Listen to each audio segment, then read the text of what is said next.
Estamos começando o Giro Business Powered by Galápagos. Nosso propósito nesse projeto, um projeto de conteúdo, é levar conhecimento a todos, promovendo aos nossos investidores da Galápagos, aos amigos e às pessoas no geral, conhecimento e informações estratégicas para o seu desenvolvimento social e, claro, dos seus negócios.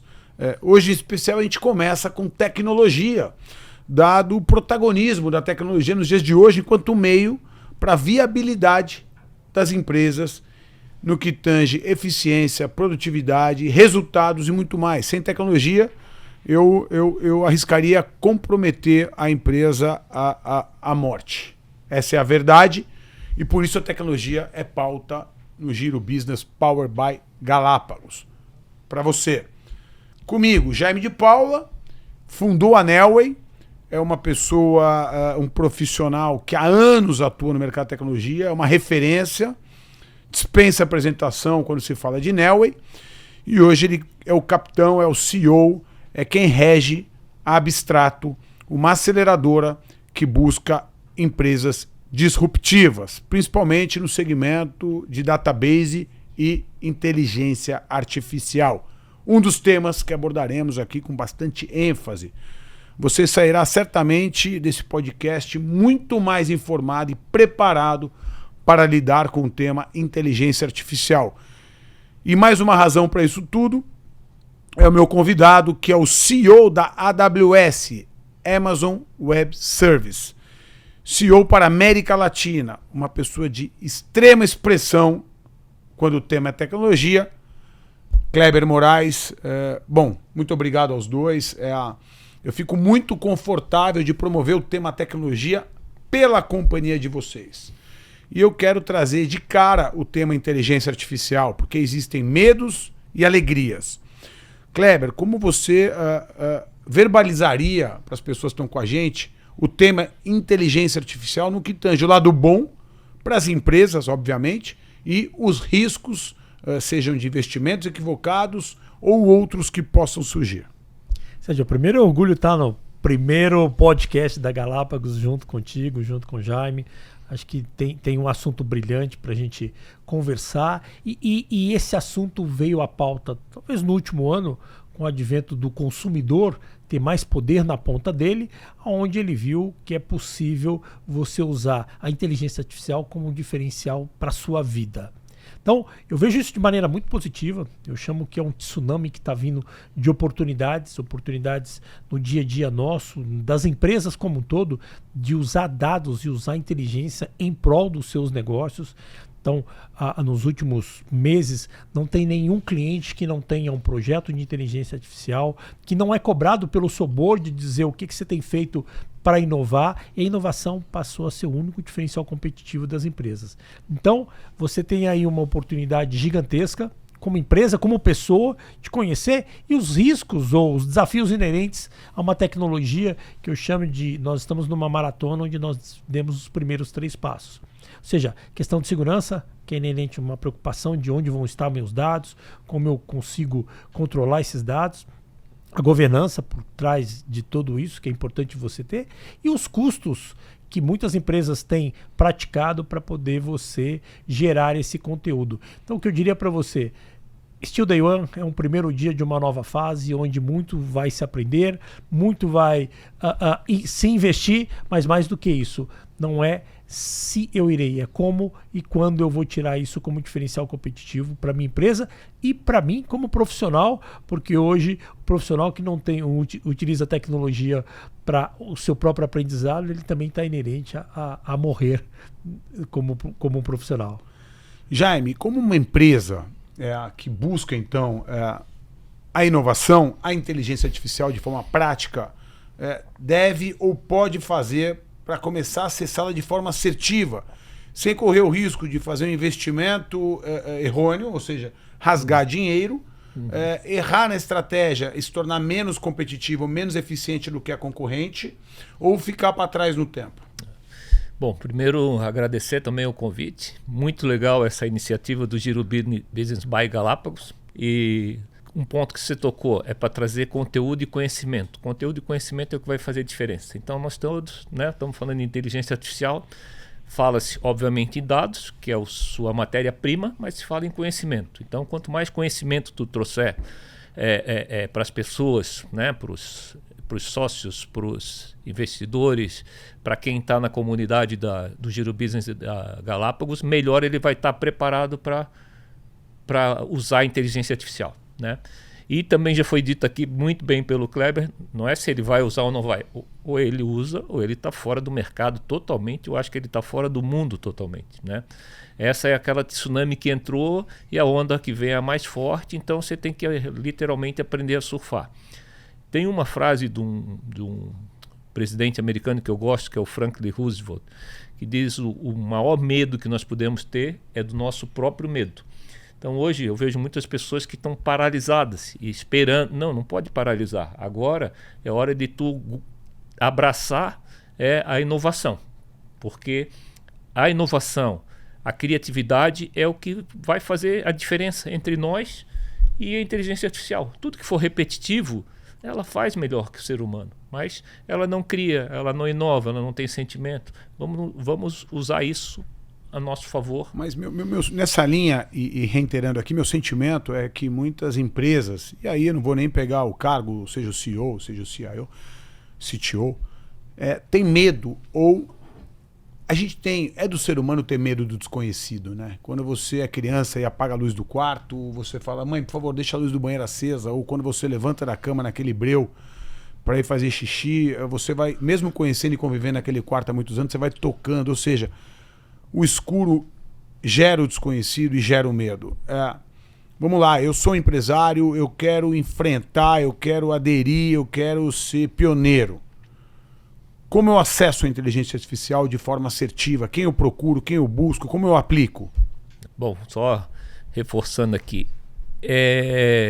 eu volto sempre para a área de negócios. Você tem que ver, primeiro, onde é que está apertando o teu calo? Onde é que é o teu maior problema? O teu maior problema pode ser num custo de aquisição de cliente, né? Ou o teu maior problema pode ser num custo de fornecedor. Então, você tem que identificar isso. Aí sim você vai buscar a melhor ferramenta para solucionar esse problema, né? Porque muitas vezes a pessoa está entrando, e se ela entra nessa euforia para dizer, poxa, eu tenho que investir em inteligência artificial, ele não tem. Ele tem que resolver um problema da vida real dele, da empresa dele, usando inteligência artificial. Por que ele vai usar a inteligência artificial? Porque ela é mais rápida, né? Ela é mais assertiva, né?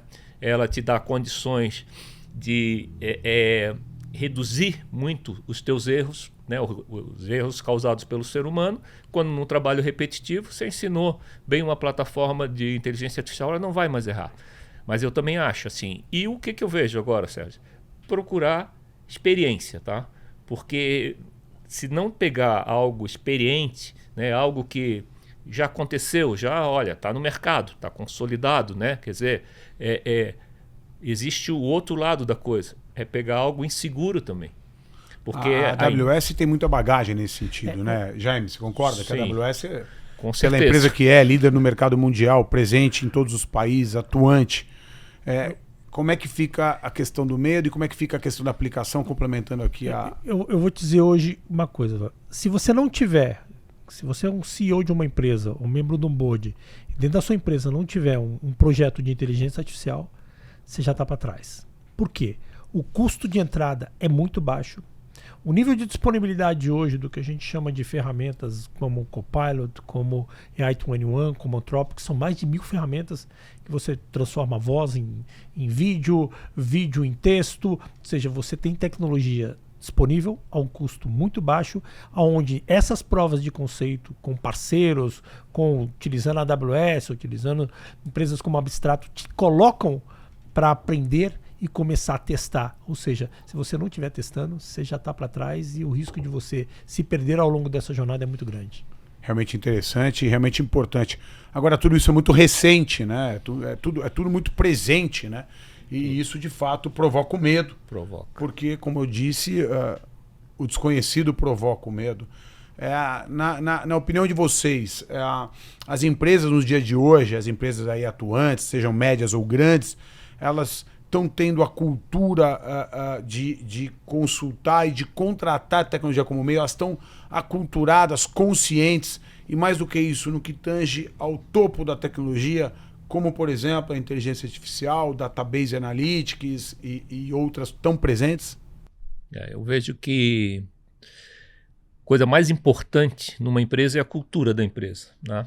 E uma das coisas que me preocupa, como agora eu sou pesquisador, como eu te falei, então me preocupa muito o assunto home office. Você, pô, mas o que tem a ver? É porque eu acho muito difícil criar cultura em home office. Entende? Porque essa mesa que nós colocamos aqui, que nós três estamos conversando, óbvio, a gente podia estar cada um na sua casa, cada um no seu trabalho, mas não é o mesmo olho no olho. Se nós estivéssemos desenhando um produto aqui, você sendo de tecnologia, eu da área comercial, Kleber da área financeira, não seria a mesma sinergia. Então, cultura, para mim, é tudo. E tem que ter a cultura da inovação. Não adianta você ser uma empresa grande e criar a área de inovação. Por quê? Porque a área tradicional da empresa esmaga ela. Esmaga ela. Né? Então, a gente vê muito disso. Empresas grandes que criam uma área de inovação.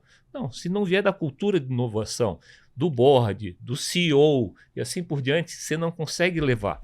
Entende? E eu acho que agora não é mais como foi falado aqui pelo Kleber, não é mais uma opção.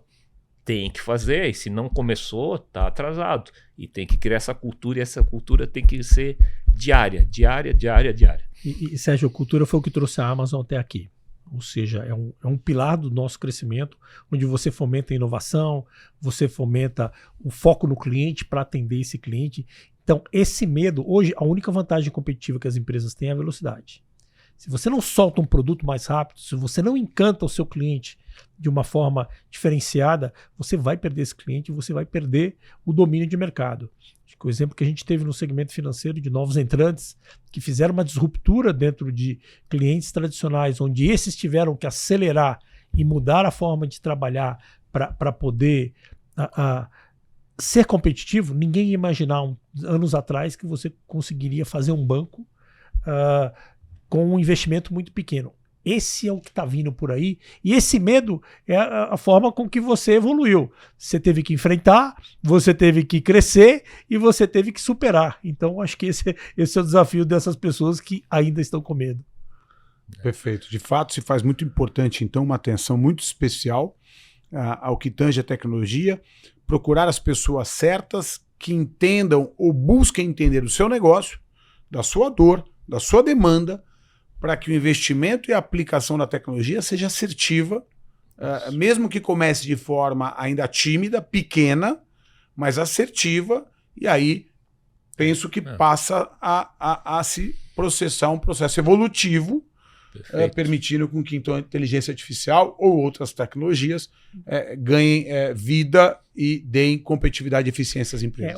Hoje a tecnologia está inerente ao seu negócio. Então, quando você fala de qualquer segmento, vamos falar do segmento financeiro, tecnologia é core. Quando você fala do varejo, a disruptura que foi feita no varejo de você entender a necessidade do cliente, fazer uma entrega diferenciada. Quando você fala na área de saúde, tecnologia está aí. Ou seja, como ela passou a ser inerente ao seu negócio, se você não tiver capacitação interna, se você não conhecer como você entrega valor para o seu cliente em função do seu conhecimento, você tem um desafio muito forte. É por isso que hoje, mais do que nunca, as empresas investem em capacitação tecnológica, tudo isso que está vindo, que a gente fala que é o tsunami de inteligência artificial, de nuvem, de dados, tem uma base única, que é a capacitação. Então, todas as empresas, e isso tem acontecido de maneira muito intensa, elas têm que certificar os seus funcionários, elas têm que treinar e investir, porque esse é o único patrimônio que você vai conseguir manter dentro da sua empresa. E esse é um assunto presente, não é já um assunto superficial ou aqui prevendo o futuro. O que a gente está falando é muito presente, não é mais só aplicar a tecnologia, mas preparar a sua equipe para pensar a tecnologia, para agir com tecnologia, e para aplicar principalmente a tecnologia. Falando de gente, uma pergunta para os dois, bastante importante. A tecnologia vai acabar com os empregos? Como é que fica essa relação entre tecnologia e os empregos, talvez não os mais importantes, mas empregos mais comoditizados, vamos dizer assim? Eu vejo assim que todas as revoluções que a gente passou, principalmente aí falando da agrária, da industrial, elas geram emprego. Eu acho que a revolução tecnológica gera emprego. O que é que acontece? Está gerando emprego mais qualificado, né? Então, e essa qualificação que faz a diferença, como o Kleber falou, muitas vezes, né? Antigamente você se formava, eu me formei e pronto, saio do banco de escola. Eu estou com 62 anos fazendo pós-doutorado, amigo. E quando acabar esse eu vou fazer outro. Entende? Por quê? Porque se tu te desatualizar 6 meses nesse mundo, e não é porque eu sou de tecnologia, não, se eu sou um médico que atua num determinado segmento dermatológico, em 6 meses, se eu não tiver estudado, eu estou defasado, né? Os novos remédios, os novos medicamentos, os novos tratamentos, eles estão vindo nessa velocidade da inteligência artificial. Eu vi um número que, antigamente, para você desenvolver um novo remédio, um candidato a novo remédio, era 2,87 bilhões em média que se investia, 10 anos se investia. Agora já tem candidato a remédio sendo desenvolvido em 30 dias. Né? Então, tudo isso é uma evolução que a IA está permitindo. Estou vendo lá do nosso lado, lá em Florianópolis, lá do lado Abstrato, tem uma empresa de biotech que está mexendo no genoma das plantas sem torná-las transgênicas e evoluindo num ponto de curar a ferrugem da soja. Isso é uma produtividade enorme que vai vir. E tudo isso em cima de tecnologia de inteligência artificial. E pessoas treinadas. Como é que você enxerga a questão, então, da relação entre emprego e tecnologia? Ou seja, eu vou corroborar com o que o Jaime falou, que assim, hoje na AWS, todos os meses, a gente tem que estudar uma tecnologia que é AI, Machine Learning, dados, e ao final daquele estudo fazer uma prova e passar com média acima de 8 todos os funcionários. Uau. Então, a capacitação ela está inerente a todas as empresas, desde um banco até o sistema de saúde. O que nós temos feito para fomentar, que eu acho que esse é um ponto importante quando a gente olha o distanciamento do Brasil com relação aos outros países, é ajudar a base nessa capacitação. A gente tem feito parcerias com iniciativa privada, como com o Boticário, como com a Localiza, como várias empresas para treinar milhares de pessoas. O Boticário eu estou falando de 300 mil, Localiza eu estou falando de 10 mil, para dar uma base e dar um legado diferente para o Brasil. Eu tenho muito orgulho de dizer que hoje as multinacionais brasileiras são empresas de tecnologia. Estou falando do Nubank, que está se expandindo para fora, estou falando de uma Vetex, estou falando de empresas que têm core tecnológico com inteligência. Então, o futuro do Brasil, eu enxergo muito que ele está numa base de treinamento e capacitação, para aí sim a gente não ter esse subemprego, vamos chamar assim, que hoje a Generative AI pode impactar seriamente. Como combater o lado maligno da inteligência artificial? Como vocês enxergam que o mercado, o governo, enfim, consiga, de fato, combater esse lado maligno mediante algumas iniciativas que já se mostraram presentes, seja no mercado financeiro, seja no mercado de streaming e assim por diante? Acho que na base do desenvolvimento tecnológico e do investimento. Ou seja, você tem uma corrida constante dos dois lados, aquele lado que usa a informação e a inteligência para o mal e o lado das empresas que conseguem colocar o que a gente chama de guardrails ou consegue você travar esses ataques.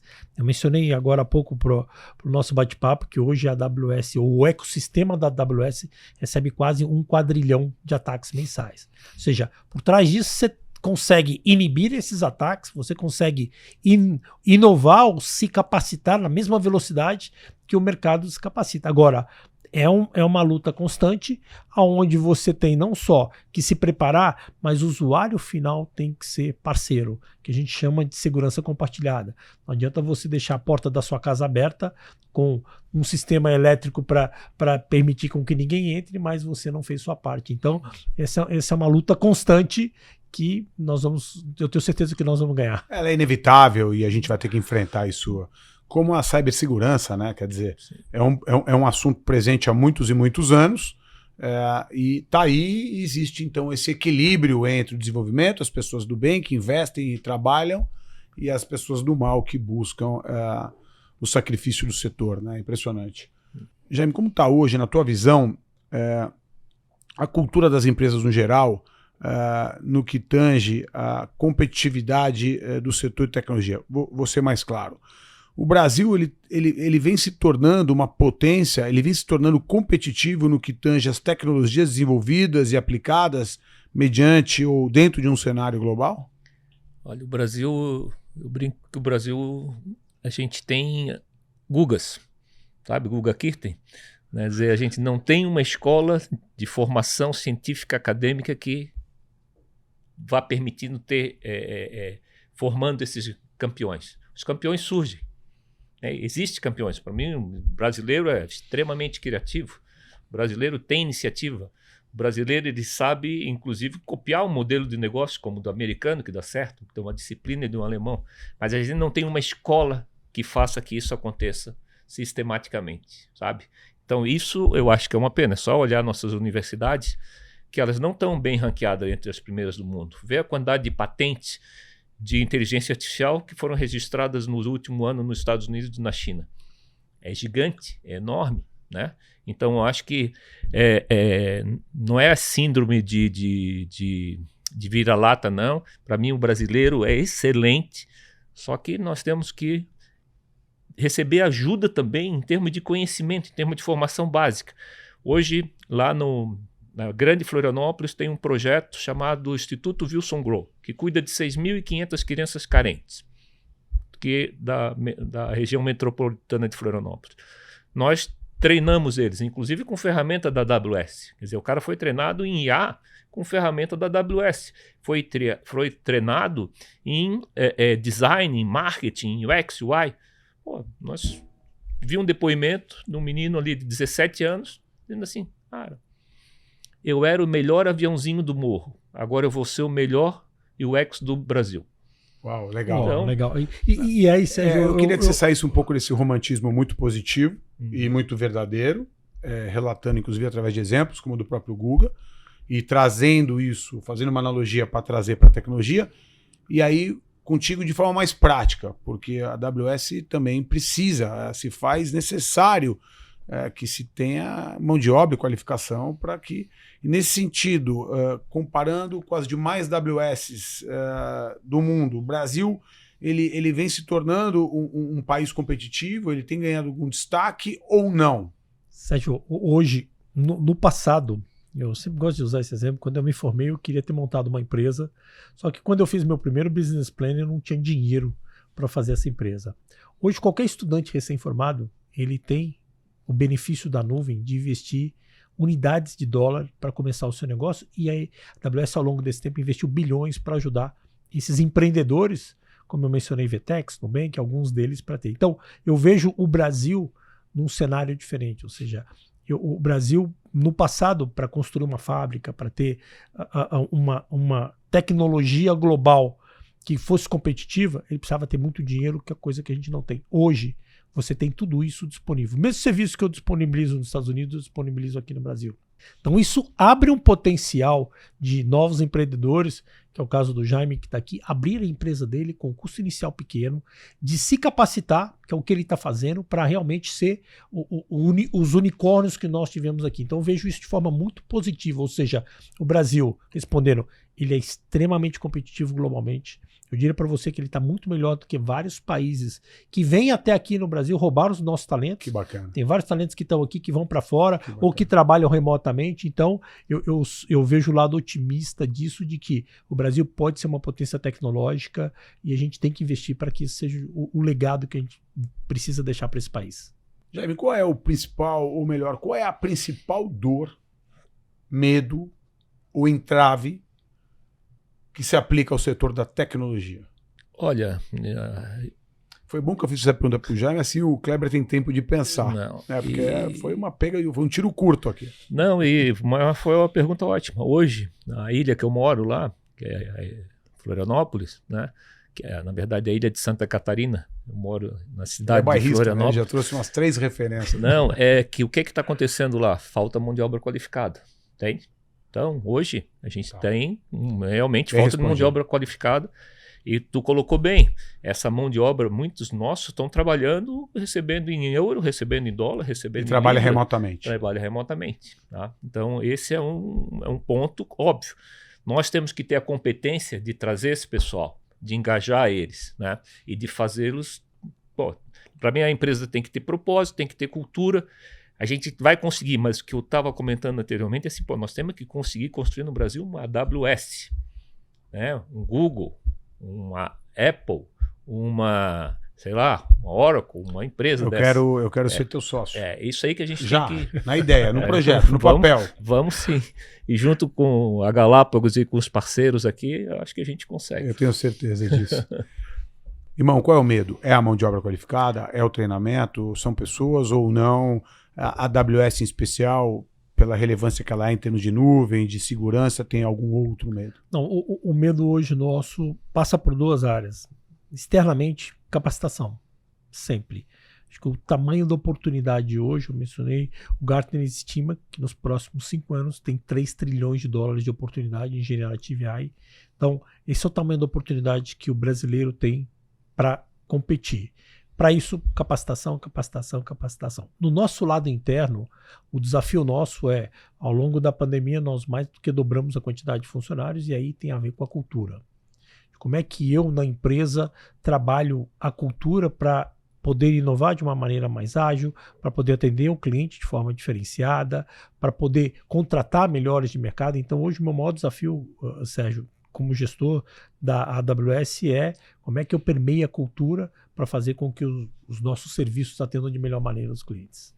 Dentro desse tema, falando de pessoas e cultura, tem também uma dor que ela se generaliza e ela é presente. Muitas empresas não veem, muitos segmentos / empresas não veem, que é o engajamento. Existe um dado que aponta que 80% ou mais dos funcionários, em geral hoje, não tem engajamento com a empresa. Como vocês percebem e sentem? Porque engajamento é uma palavra que eu diria intangível, mas que tangibiliza uma série de outros desdobramentos, que é a eficiência, a produtividade, turnaround e assim por diante. Como vocês percebem a questão do engajamento no setor da tecnologia, que é um setor competitivo, onde os programadores são aí sempre demandados, eles podem atuar de casa e aplicar para várias empresas em qualquer lugar do mundo. Como manter o engajamento no setor da tecnologia? Nós ali na Abstrato a gente está trabalhando assim. Primeiro a gente está buscando founders.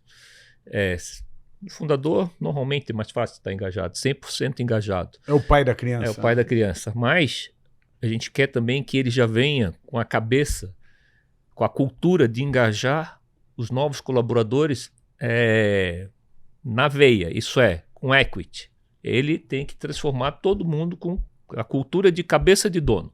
Todo mundo que estiver ali tem que ter essa cultura. A pessoa tem que se sentir abraçada financeiramente e emocionalmente. E eu vejo que essas pessoas elas entram agora numa empresa com um propósito, que tenha que ter um propósito, ele se engaja nesse propósito e que venha com essa cultura e que tenha essa meritocracia, né? Então, não é porque ele é um técnico que ele não vai ser sócio, não vai ter equity. Não, ele é um excelente técnico, pode ter equity, um excelente vendedor, um excelente de marketing. E isso aí você vai criando o seu core. Obviamente, nós estamos falando da AWS com quantos mil funcionários? Então, hoje a Amazon tem mais de 1 milhão de funcionários. Então, a base de tudo isso está na cultura. Ou seja, alguns dos princípios de liderança nosso, seja na hora da contratação, eu preciso entender se aquela pessoa tem a cultura da Amazon para poder entrar. Nós não utilizamos nenhum processo externo, ou seja, toda a contratação é feita por os nossos funcionários internamente para justamente tentar captar essa questão da cultura. O empoderamento que a gente dá para esse funcionário, para ele poder inovar, para ele poder trazer ideias, ele é muito forte. A capacitação que eu dou, um técnico meu antes de sentar na frente do cliente, ele fica 4 meses dentro de casa só estudando. E aí, por último, o que a gente faz, Sérgio, é uma pesquisa diária de ambiente. É para entender como aquele meu cliente, que é o meu funcionário, ele está se sentindo naquele momento, o que driva, para que lado que ele precisa de ter mais atendimento para tomar iniciativas instantâneas, não é aquela pesquisa anual que Perfeito. eu vejo há um ano atrás, para entender o quanto que esse engajamento é online real time. É muito interessante estar com os dois e é engraçado para você ver como existe uma complementariedade, uma forma prática distinta, mas que por fim tende ao mesmo lugar, né? Que é uma empresa, uma aceleradora que busca startups disruptivas, que vem com os seus líderes, né? Os seus fundadores. e pegar uma AWS, uma empresa global do porte da AWS, que tem outras dores e, obviamente, por isso, outras formas, outros remédios para se aplicar. Deixa eu trazer aqui mais, de novo e com um pouco mais de profundidade, a inteligência artificial. Quer saber mais sobre a inteligência artificial? Então me acompanha nessa pergunta.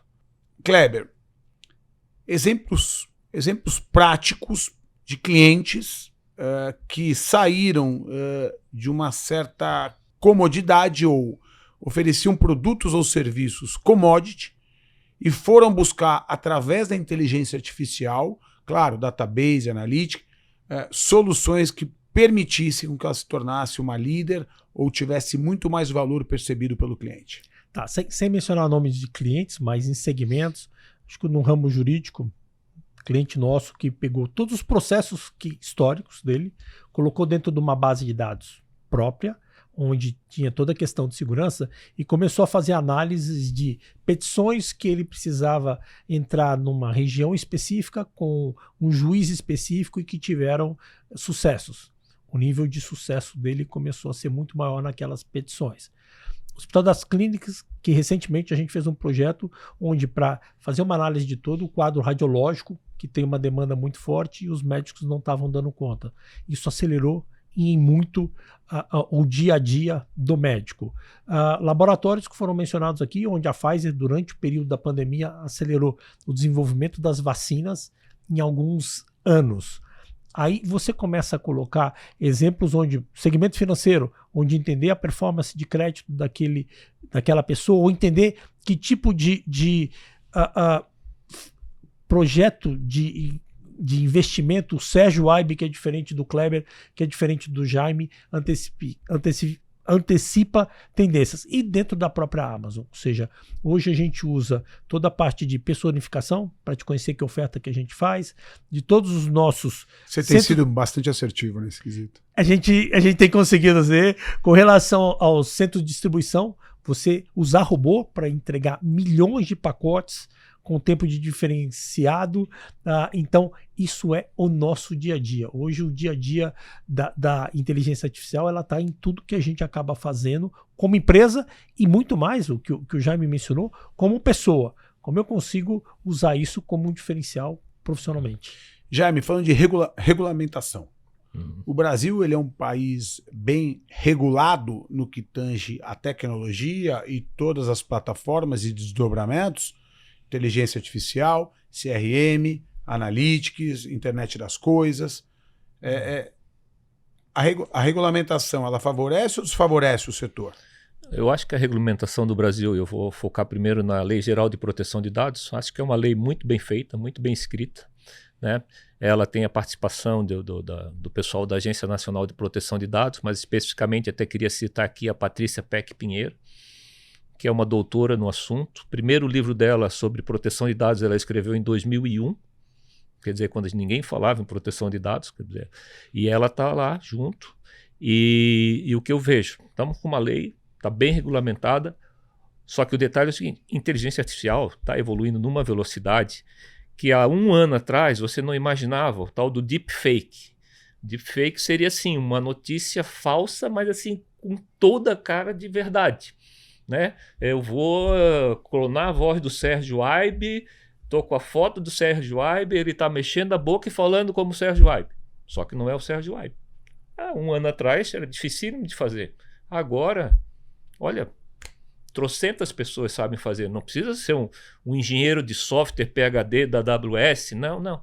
Então, eu vejo... E aí, como é que a lei consegue andar na mesma velocidade? Falamos sobre essa regulamentação aí ela é extremamente complexa. A tecnologia né? ela é disruptiva e a razão dela ser disruptiva, a consequência dela ser disruptiva é, de fato, ela sair à frente da lei, ela sair à frente da demanda, da oferta, e aí criar um novo mercado, e para ele, então, deverá se criar uma lei, né? E a lei sempre vai correr atrás, é o que o Sérgio falou. Ou seja, há um mês atrás você não tinha essa questão do Sérgio ser clonado e começa a ter. Então, o que você precisa nesses casos é ter princípios e muitas vezes permitir que o mercado se autorregulamente. Acho que um exemplo interessante que o Brasil fez e que dá orgulho, que é uma referência mundial, é a questão do Pix. questão do Pix, onde o Banco Central fomentou a utilização de nuvem, fomentou e incentivou o uso de tecnologia como diferencial competitivo, e hoje o Pix é uma realidade. Hoje o Pix beneficiou o pequeno varejista, que ele recebe o dinheiro no mesmo momento. Então é assim... A bancarização, a inclusão financeira e muito mais. Tudo isso. Então, assim, isso gera dignidade, uma sociedade mais digna e presente. E é isso que tem que acontecer, ou seja, o mercado tem que se autorregular, você tem que ter princípios básicos, mas é claro que você tem que ter contornos para poder dar seguridade para nós. Esse exemplo do Kleber é excelente, porque é só ver o nosso sistema financeiro brasileiro, né? Um dos mais evoluídos do mundo, né? Então, por que a gente não pode ter grandes indústrias, grandes empresas de tecnologia também super evoluídas? Pode. A gente tem essa criatividade, a gente tem essa competência. O exemplo do Pix aqui foi mais uma felicidade que foi citado aqui, porque realmente foi algo disruptivo. Legal. Tanto disruptou que acabou já com os concorrentes, entre aspas. E assim a gente termina esse bate-papo com uma agenda positiva, né? Colocando o Brasil como um país competitivo, criativo, e que em alguns segmentos vem puxando aí a tendência do que é a tecnologia aplicada hoje, reiterando nosso propósito, levar conhecimento às pessoas para que elas se desenvolvam profissionalmente e pessoalmente. A gente entende que o conhecimento é fundamental e esse é o nosso propósito. Tenho certeza que juntos aqui aprendemos todos e tivemos a oportunidade de explanar talvez algum conhecimento complementar ao do outro. Kleber, CEO da AWS Latam, muito obrigado, parabéns pela sua expressão, parabéns por tudo e tanto que a AWS gera de valor, não só aos seus clientes e aos seus funcionários, mas a todo o ecossistema, e eu conheço e eu sei que ele é muito vasto. E James, pela tua história, por tudo que você vem aplicando na tecnologia, você que é uma referência, como já disse e reitera, você fundou a Nelway quando não se entendia ou não sabia o que se fazia com dados, e hoje dados é o petróleo. Então, te cumprimento e agradeço a tua presença aqui também. Muito obrigado aí. Obrigado, Kleber. É um enorme prazer estar aqui com você, como sempre, Sérgio. Obrigado, da mesma forma. Grande honra. Obrigado, meu caro. E assim a gente encerra aqui o nosso Giro Business Power by Galápagos. Está à disposição em todas as redes. A gente vai soltar alguns shots, algumas notas aqui que foram mencionadas para tentar ao máximo te atender e atender a todos sempre e da melhor forma em todas as nossas plataformas, tá certo? Obrigado pela audiência e até breve com outros temas, outros segmentos como empreendedorismo, agronegócio, incorporação, inovação e muito mais. Até!